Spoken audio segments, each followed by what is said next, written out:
Long before social media, misinformation, and political spin, ancient Greece already had professional masters of manipulation. They were called the Sophists.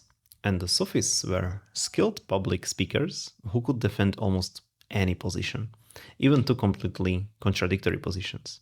Their goal was not always to discover the truth, but to win at all costs. A convincing argument mattered much more than a correct one. If misleading the audience helped them succeed, well, they were willing to do it. In many ways, the Sophists would have understood the modern internet perfectly. Social media rewards short, confident, and emotionally powerful claims, but we know that a careful argument might require several minutes to explain, while a misleading statement can spread in seconds. The desire to be shared, liked, and approved often becomes stronger than the desire to be accurate.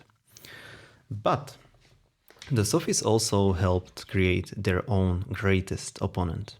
Socrates challenged them by asking questions. What exactly do you mean? How do you know this? Does your conclusion really follow from your assumptions? Instead of trying to impress an audience, Socrates tried to expose contradictions and force people to examine what they believed. This became one of the foundations of critical thinking.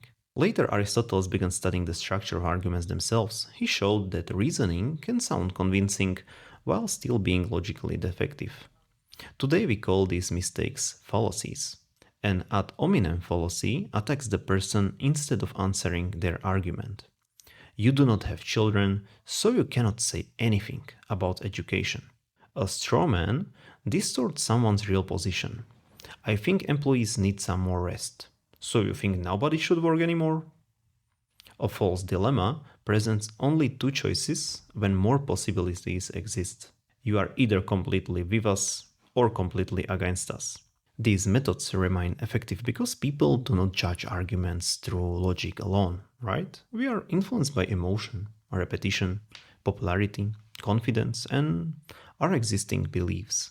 That is why critical thinking does not simply mean distrusting everything. It means examining four things carefully. Who is the source? What evidence is being offered? Does the conclusion actually follow from the argument? And perhaps most importantly, do I believe this because it is convincing or because I want it to be true?